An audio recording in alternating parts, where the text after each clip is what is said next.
लंबी टांगों वाली गाय और मगरमच्छ। गंगो नाम की एक लंबी टांगों वाली गाय पूरे जंगल में इकलौती थी। उसकी टांगे इतनी लंबी थीं कि सभी जानवर उसकी टांगों पर ही खत्म हो जाया करते थे। हर कोई उसे देखकर उसके अद्भुत रूप से हैरान हो जाता था। गाय की आदत थी कि वो हर रोज नदी के किनारे जाकर अपनी टांगों को साफ किया करती थी, क्योंकि उसकी टांगे कीचड़ में सन जाया करती थी और हर कोई उन टांगों को हाथ लगाकर देखा करता था। इस तरह से उसका नियम बन चुका था कि हर रोज वो नदी किनारे जाती और टांगों को साफ करती। एक दिन जब वो अपनी टांगों की सफाई कर रही थी तो एक जंगली मगरमच्छ की नजर उस पर पड़ी। यहाँ तो इतने सालों से ढंग का खाना नहीं खाया। इस गाय को रोज देख देख कर सोचता हूँ क्यों ना इसका शिकार कर लूं। रोज तो यहाँ आती है। लगता है आज ये मेरी खुराक बन कर ही रहेगी। जंगली मगरमच्छ बहुत ज्यादा खूंखार था। वो गाय पर जैसे ही हमला करता है, गाय की एक टांग उसके मुंह में फंस जाती है। टांग फंसने के कारण वो लहूलुहान हो जाती है। गैया जोर जोर से चीखें मारने लगती है और रोने लगती है। अपनी टांग को बचते बचाते वो जैसे तैसे पानी से बाहर तो आ जाती है, लेकिन उसकी टांग पूरी तरह से घायल हो जाती है। ये गाय इतनी चतुर कैसे है?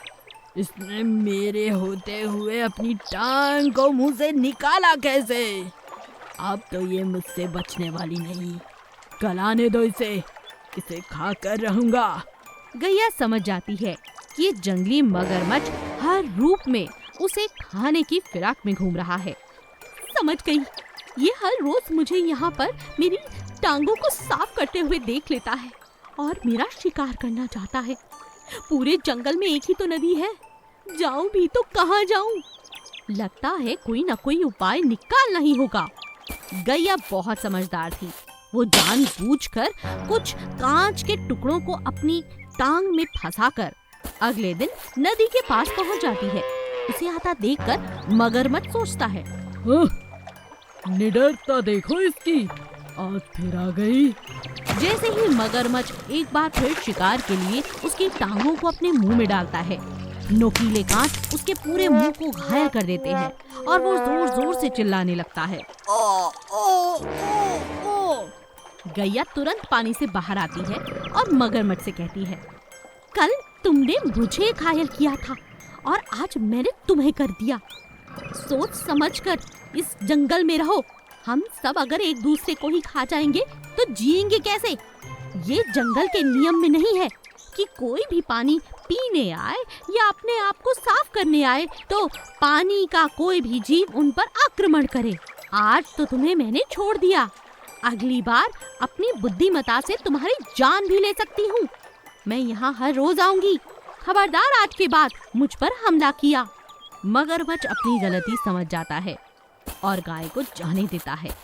अगले दिन से गैया फिर से नदी किनारे आती और अपनी टांगों को साफ करती, मगर मगरमच्छ उसे आक्रमण करने के बारे में सोचता भी नहीं। जादुई भैंस और लंबी टांगों वाला सफेद शेर।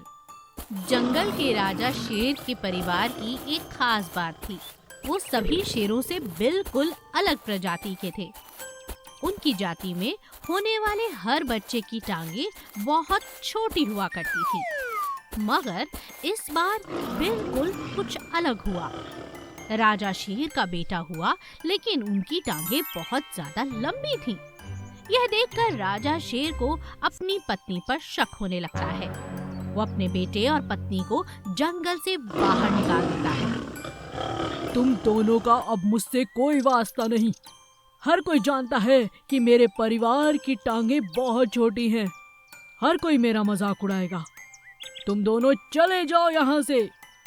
राजा शेर अपनी पत्नी और बेटे को जंगल से बाहर कर देते हैं। माँ और बेटा इधर उधर भटक रहे थे कि रास्ते में उन्हें एक जादुई गाय दिखी।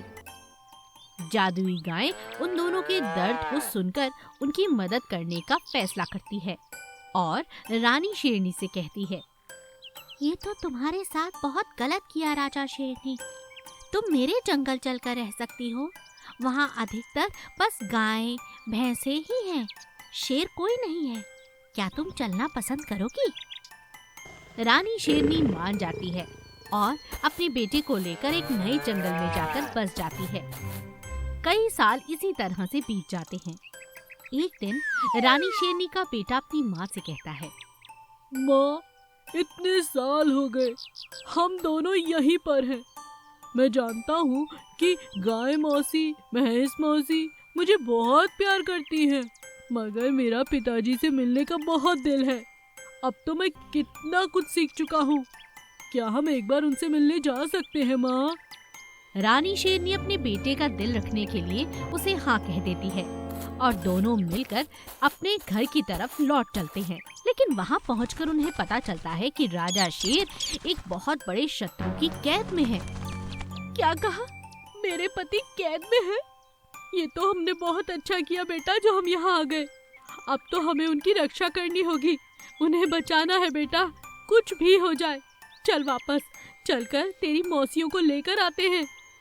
दोनों माँ बेटा अपने पुराने स्थल पर जाते हैं और अपनी इस गाय और भैंसों को इस बारे में बताते हैं। सभी राजा शेर को बचाने के लिए उनके जंगल आ पहुँचते हैं और दुश्मन पर हमला कर देते हैं। दुश्मन शेर वहाँ से दुम दबाकर भाग जाता है और राजा शेर की जान बच जाती है। जब राजा शेर को पता चलता है कि ये और कोई नहीं बल्कि उनकी पत्नी और बेटा हैं जिन्होंने उनकी जान बचाई है, तो राजा शेर को अपनी गलती का बहुत एहसास होता है। मैं बहुत गलत था। तुम्हारी ये लंबी टांगों के कारण तुम्हें अपने ही घर से दूर कर दिया, खुद से दूर किया। मगर आज तुमने साबित कर दिया है कि तुम मेरे असली बेटे हो बेटा। और इस तरह एक बार फिर से शेर का परिवार खुशी खुशी रहने लगता है। मुन्ना रो रहा था। राजू और किशोरी का एक छोटा सा लल्ला हुआ था। उन्होंने उसका नाम कृष्णा रखा था। कृष्णा बहुत प्यारा था। गांव के सभी बच्चे उसे देखने आते, उससे मिलने आते और उससे खेलने के लिए आते। एक दिन पड़ोस की चाची रत्ता उस छोटे से लल्ला कृष्णा के लिए जुराबे बनाकर लाती है। ये देखो, मैं तुम्हारे लल्ला के लिए, कृष्णा के लिए बहुत प्यारी जुराबे बनाकर लाई हूँ, पहना दे इसे जरा। हाँ हाँ चाची, क्यों नहीं, आपने इतने प्यार से जो बनाई हैं। किशोरी बड़े प्यार से उन जुराबों को लल्ला को पहना देती है। चाची भी खुश हो जाती है। अरे चाची, बहुत सुंदर जुराबे बनाई हैं आपने। बैठिए, मैं आपके लिए चाय लेकर आती हूँ। किशोरी चाची को चाय पिलाती है और कुछ देर बाद चाची अपने घर लौट जाती है। शाम को जब राजू लौटकर घर आता है तो लल्ला को देखकर बहुत प्यार करता है और अपनी पत्नी को एक थैला देते हुए कहता है, अरे किशोरी, ये देखो, आज लल्ला के लिए बहुत सारे कपड़े और जुराबे लेकर आया हूँ। सर्दियाँ आने वाली है ना। अरे आप भी जुराबे ले आए। ये देखो, आज जो लल्ला ने पहना हुआ है वो तो पड़ोस वाली चाची लेकर आई थी। अरे वाह, ये तो सच में बहुत खूबसूरत है। लेकिन इस समय तो ये मेरा प्यारा लल्ला अपने पिता की लाई हुई जुराबे पहनेगा। लाओ लाओ, निकालो थैले से। राजू फटाफट नई जुराबे अपने लल्ला को पहनाकर खाना खाने बैठ जाता है। दोनों पति पत्नी आराम से खाना खा रहे थे, तभी छोटा नन्हा कृष्णा जोर जोर से रोने लगता है। अरे ये इतना रो क्यों रहा है जी? क्या पता, तुम फटाफट खाना खाओ और उसे सुलाओ। राजू और किशोरी पूरी रात जागते हैं, लेकिन उनका लल्ला कृष्णा चुप होने का नाम ही नहीं लेता। तभी पड़ोस की चाची आवाज सुनकर उनके घर पहुंच जाती है। अरे क्या हुआ किशोरी, पूरी रात तेरा लल्ला रो रहा था, मेरा तो कलेजा मुंह को आ गया। बात क्या है बिटिया? पता नहीं चाची, पूरी रात रोता रहा। मैंने तो इसे दूध भी पिलाया, सुलाने की बहुत कोशिश की, मगर ये चुप ही नहीं होता। ला जरा मुझे तो दे। चाची अपनी गोद में बच्चे को लेती हैं और देखती हैं कि उसने नई जुराबे पहनी हुई हैं। चाची तुरंत उन्हें उतारती है। तभी किशोरी कहती है, अरे अरे चाची, ये मत उतारिए, इसके पिताजी कल रात को ही नई जुराबे लेकर आए हैं। अरे अरे कोई बात नहीं। अरे ये देख, आजकल की बाजारू जराबों में क्या क्या लास्टिक वगैरह लगा रहता है। लल्ला की पूरी टांगे सूज गई हैं। हाय राम, सच में चाची, क्या ये इसीलिए रो रहा था?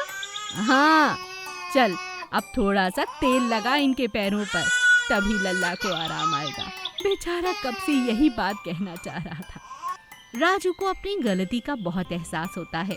चाची जाते हुए कहती है, तभी तो कहते हैं बड़े बुजुर्गों के हाथ के बने नरम नरम कपड़े अपने बच्चों को पहनाओ, उनसे उन्हें कोई दिक्कत नहीं होगी। कल मैं लल्ला के लिए और जराबे बना कर ले आऊंगी। कोई बात नहीं, नए नए माता पिता हो, गलतियां तो होती ही रहती हैं।